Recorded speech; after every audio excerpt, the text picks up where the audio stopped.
Sounds good. Okay, Greg. Well, welcome to the museum, and we're sat in front of this incredible collection of clocks that bear the same name as your surname. So would you like to tell us a little bit about it, please? Absolutely. So I first learned about it when I was a kid. I have a specific night because I wrote a note in my journal that night, but it was in September of 1981. I was 15, and my dad was having a couple of drinks. And after dinner, he started telling me about his father, the watchmaker, and this marvelous Allison collection that he had created back in the 1930s and 40s and into the 50s. And specifically, he told me about the Allison mystery clock, which was a 2 foot by 2 foot wooden construct that hung on a piece of plywood, had no visible works, and that you could spin the hands around in any direction and they would always come back to the correct time. And I was a kid who loved mysteries, so that piqued my interest right away. The best part of the story for me as a kid was there was apparently a Texas oil man who came into the shop. The shop was located in the Los Angeles area and had gotten quite a bit of local word of mouth attention, and celebrities started to come in and sign the book, which I inherited there. And but the story my dad was telling me was about the Texas oil man who came in, and he was so enamored of this Allison mystery clock that he said, you know, I'm a collector. I want that clock. How much do you want for it, Allison? And my grandfather, who, according to family lore, never let anybody tell him what to do, said, they are not for sale. These are my, I'm a watchmaker by trade, and I'll repair your watch, but I'm not selling my creations. And they went back and forth a little bit, and the guy got angrier and angrier, and finally got so mad he threw down a blank check and said, you fill out any amount, I want that clock. And my grandfather said, it's not for sale. So as you can imagine, as a 15-year-old kid, I'm like, we could have been millionaires, you know? Why didn't you sign the check, Grandpa? But I was so intrigued by that story that I wrote a little note in my journal that night about my grandfather, and then, my father said he was a genius and he had made this collection, and I had asked my father during the conversation, what happened, where are all these clocks now? And he did not know. There was a divorce in the family, and they were separated from New York to California, so and it was an earlier time, you didn't travel as much. My dad, after the divorce, when my dad was 12, my dad only saw his father 2 other times in person in his life, as in his adult life. So he never knew what happened to the clocks after my grandfather died. He had heard that they were supposed to go to a museum, so in my journal, I wrote down, I'm going to find my genius grandfather's clocks when I grow up, and I'm going to learn the secret of the Allison mystery clock, and this is my mission. So that's how it all started. So the story of a blank check that was never written. Yes, never filled wonderful. out. And so looking at these clocks, so which one has the deepest personal connection to you? So there are 12 in the display here that my grandfather created, and this guy here, I'll show it, is the little mini grandfather clock, and that was the one that I grew up with. It was a gift from my grandfather to my parents as a wedding gift sometime around 1954. And my dad was so excited to have one of his own father's creations, but my grandpa didn't send any instructions, and he opened up the box and wound it the wrong way. It's supposed to be a left-handed wind, and he turned it right-handed, and something inside broke, and it wouldn't run. And I'm sure that there was a certain amount of shame involved in that whole experience. No, that can't. Yeah. Hearing the crunch or the click Yes. must have been quite awful for him. So it took a while for my dad to finally reach out to my grandfather. It coincided with my older sister was born, and I think there was excitement around, hey Grandpa, you have a new grandchild, and it's a daughter. My grandfather always wanted a daughter, so he was excited about that.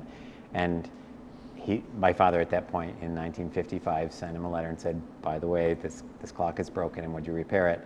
Unfortunately, it came the same month that my grandfather had a brain hemorrhage and went to the hospital, and his wife at the time had sent a letter back to my dad and said he's heard about your broken clock and he will repair it as soon as he recovers. And unfortunately, he passed away just a few weeks later. So that clock was, of interest to me as a kid to see it. It was under a glass dome on our bookshelves, and also this kind of family shame story that kind of clung to it like a gray cloud.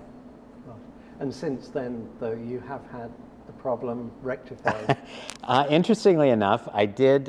My dad passed away in 2003, my mom in 2008, and I inherited. There are 6 of us kids, so I lobbied hard to get the clock because I was really interested in that clock. And the book came down, so I got both of those in 2008. And then I sat on them for another 10 years because life happens and I have to pay the mortgage. And I was so used to it being broken, it was sitting on my bookshelves now under the same dome, being broken. And I was sitting there, I had a Christmas week off in 2017, and it was cold out, and I was up in front of the fireplace sipping a Cosmopolitan, and I suddenly was staring at that clock, the broken clock, and I said, maybe that could be fixed. Why haven't I ever checked this out before? And oh, by the way, I did when I was 15, I was now 51, and I said, when are you going to start looking for these clocks that are supposedly in a museum somewhere? So that kicked off what became almost a 5-year quest. Wow. And you mentioned earlier that it was a YouTube video that you posted? So the quest was dual bound. Half of it was where are the missing clocks that I don't have, and the other half was how can I get this clock that I do have repaired?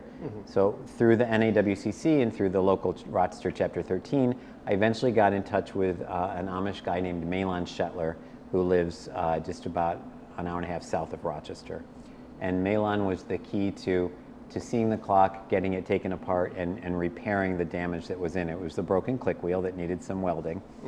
And the specialness of that connection for me was the fact that I had always heard my grandfather was in a class of his own. He was unique. He was a genius. He created this mystery clock, and celebrities like Gene Krupa from the Benny Goodman Orchestra was impressed enough to write a little note to him.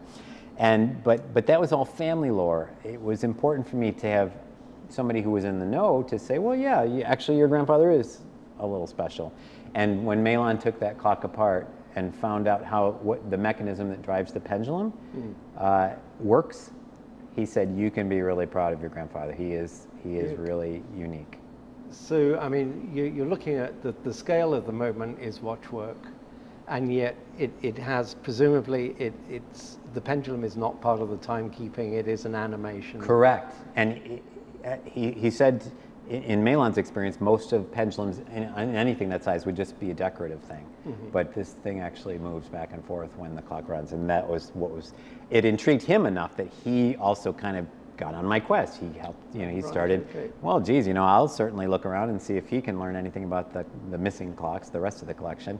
And so as a result of that repair, I posted a YouTube video, just a little 4-minute thing I took when I was sitting at my desk one day, and I said, here's the story, here's the Texas oil millionaire, and here's my grandfather's broken clock at my father's hands, and it's now repaired. And I felt like 60 odd years later, this clock is running again, and I felt like I had generationally helped kind of repair some of that shame that my dad must have felt, and my grandfather, I'm sure, was disappointed. And so I felt this connection posthumously to these men in my family and my heritage, that I had some role in helping repair all of that damage. So that was the YouTube video. So I continued my search. I made a couple of trips to LA where the shop was located, searching through their archives, contacting museums, trying to find the collection. Coming up, nada. And one day in August of 2022, I got a comment on my YouTube channel, and that was followed up with a Facebook message from a person I was not connected with. And it was a woman in Montana. And she said her name was Judy Allison, which immediately made me, of all things, suspicious, because my sister's name is Judy Allison. And she said, the message, the way it came in, this is the long version, but the message said, I've watched your YouTube video and I house the clocks you are looking for. And I was like, she housed them? And she's my sister's name? I'm like, is this some crazy person that's trying to scam me in some way? They've done some research on my family or whatever. And I've been pretty public about my quest. Well, but I gave her a call, and it turned out that Judy Allison is really her name, and she didn't how the clocks, she had the clocks. That was just a typo. It was just And very quickly I learned, instead of being suspicious, I was just very overjoyed to make a connection. It turns out she is the stepdaughter of the stepson of my grandfather's fourth wife. And he had inherited the clocks from my grandfather's fourth wife. They were wrapped up in a closet in just cloth in a box. And he had told her to throw everything away. He was 90, he had had a stroke, and he was closing up his house. They were selling it, and he was moving back to Montana with his daughter. And she was smart enough to look at these clocks, and say, I'm not going to throw these away. There's something quite unique about them. So she brought them home, and she actually started, on her side of the country, started looking for me. She was looking for the heirs of Charley Allison. She not only did she have clocks, but she had photos, family photos, and some papers and things. And she, again, she literally pulled them out of the trash bin. Some of her cousins had been there and started closing up the house. And she said, no, someone will want this. This belongs to the East Coast Allisons, basically. What a fantastic story. Yeah. And what stroke of luck as well. Yes. That she had the... And during that conversation, she gave me the greatest gift that felt like I had won the lottery. She said, of course, these photos and these papers and these clocks belong to you and your family, so come get them. So within a week, I was in the car driving to Montana from Rochester, New York, which was no small feat, but I was bound and determined to bring this quest to closure. How fantastic. And so is this the mystery clock? So this is not the Allison mystery clock. This is the American mystery clock. It was my grandfather made two mystery clocks. One was the big one at the original that drew the trade and crowd and the signatures. We believe that was in the garage and was thrown away. Okay, Just so that one. they didn't know that it was anything special. It was wood on a plywood board. Okay. It was So intentionally made kind the of one that austere. could have been sold. Yes, yes. Didn't survive. That said, with Malin and my work with the small clock here, we do believe we've figured out the principle of the Allison mystery clock, the big one. My dad had told me that night in '81 that my grandfather had thought of the design in a dream. That was part of the stuff that made me feel that he was some kind of genius, or that he had at least worked something out in his dream world. And based on our work on this, we do think we have a clear idea of how the big one worked. And Malin is at least on board, considering that we are going to try to recreate the original Allison fabulous. mystery clock. So, fingers crossed. Do you have any photographs of that? Or Just this anything one here, I'll show it.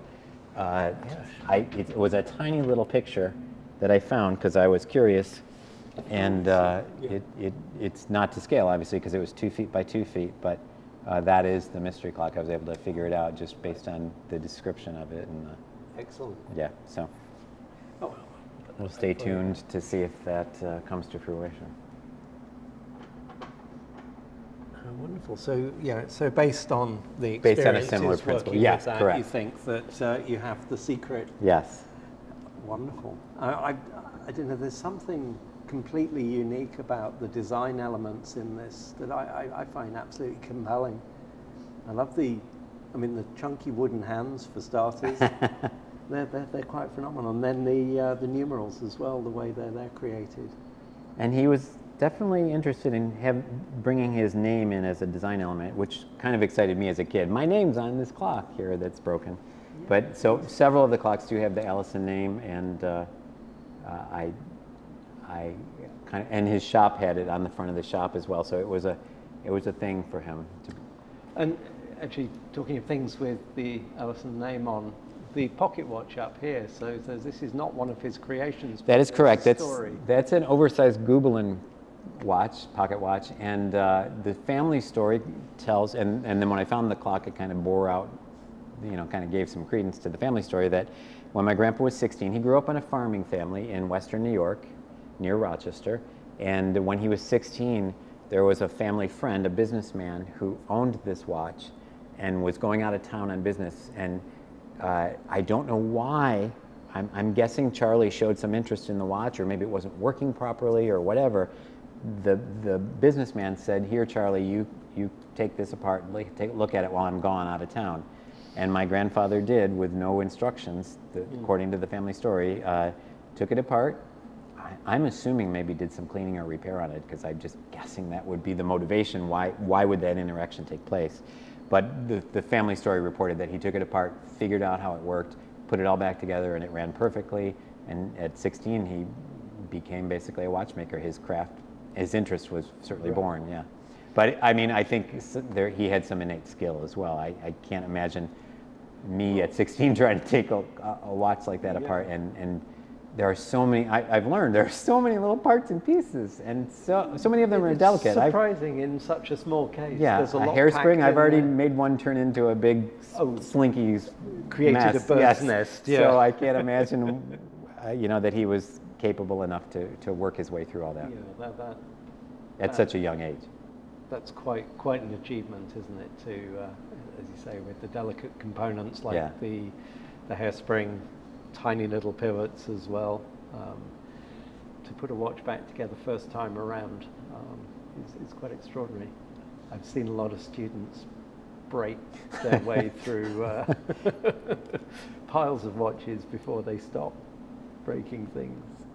So I would love to say I'm grateful to the NAWCC, because I think you know the rest of the story. I've been working on a book to kind of share this story, not only of my search, but my grandfather's world and the creation of all these clocks. So I put that all together, and that's coming out, I told you, this week. But the full circle of this was, I have learned through my research for that book that my grandfather did desire for the clocks to be celebrated in a museum upon his death. And from what I've learned, his wife at the time basically wrapped them in cloth and put them away. And so for them eventually have found their way to me, I don't feel like I ultimately found them. I feel like they found me. And I came down to the convention last year and set up a booth with me and the woman from Montana, Judy Allison, and my sister, Judy Allison. The three of us manned the booth to garner some interest in my grandfather's work and his collection.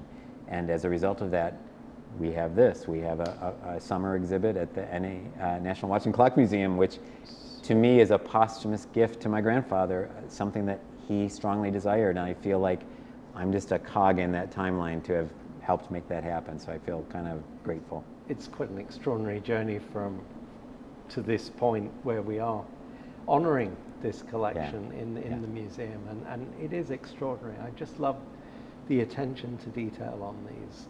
And they're so diverse. Not one of them is in any way similar to the next. I think this tiny one up here, this world time clock, is quite extraordinary. I'm happy to pull it out. My Amish friend, that's actually his favorite clock. When I sent him a picture of it before he got to see it, he thought it would probably be almost, at least this high, if not a foot high.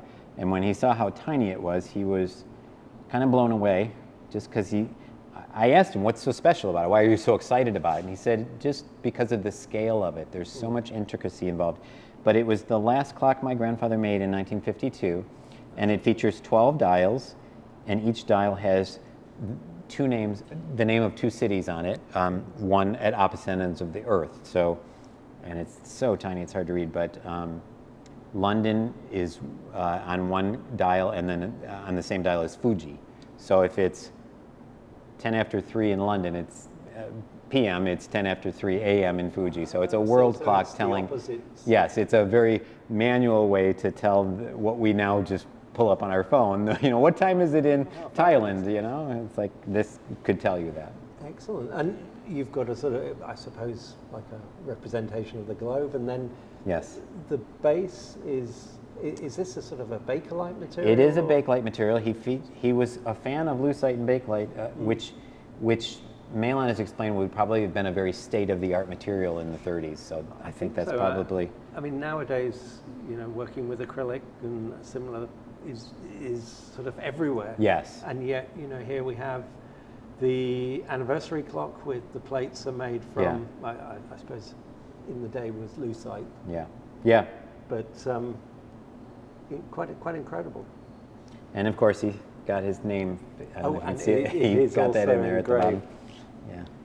Fantastic. Oh, they're so tiny, aren't they? And of course, it's made in the way of a mystery clock, so you can't see the True. connection to the dial. And What Malin was surprised at, and what he has theorized, he said if he had been making this, he would just make one dial that spun all the gears at the same time. Okay. But this has, you can see in the picture here, this has 12 separate gears to drive the 12 separate faces. And Malin believes that he did that so that he could create the aesthetic of the circular, clear see-through in the middle. Because he said if he had made a full big gear, it would everything block would have that. followed, Yes, it would yeah. be just one round circle. So having it, I think that was just the vision. And there's the primary driving Yep, gear there it just is. hanging over the edge Yeah. there. It's a phenomenal piece. I mean, I just love it. He was a very, very talented maker without a shadow of a doubt. And then there's more architectural work with different materials again. It's like a tower of bakelite, I guess. Yeah, With yes, different colors. That guy tells, put that's the, together. I call it the mini steeple, but it tells the time in each time zone in America. So it has really? city names on it: New York, Chicago, Denver, and Los Angeles. So each dial is Yes, offset. each dial is offset by 1 hour. Fantastic. And well, I'm completely blown away and delighted to have this in the museum at the moment, Greg. It's a phenomenal exhibit. So, I don't know where to go on from here. I don't know. I think that kind of covers it. Well, that's I'll been plug the book if I can show the cover of the book. That would... Yeah, of course. This is- Well, we can put that on screen. Oh, okay, great. Yeah, so My Grandfather's Clocks is the book that I've written, and it comes out next Tuesday, actually, July 2. Fabulous. And having a little launch party this Friday Well, we'll look out in for Rochester. All right. Yeah, it's as I say, an absolutely brilliant collection, and such, sort of superb design and execution, and just a very unique style. So thank you very much for coming to talk On to behalf us of my about it. grandfather, because I can't take any credit, but thank you very much. No, well, we're honoured to have the collection here, even if it is for a short period of time.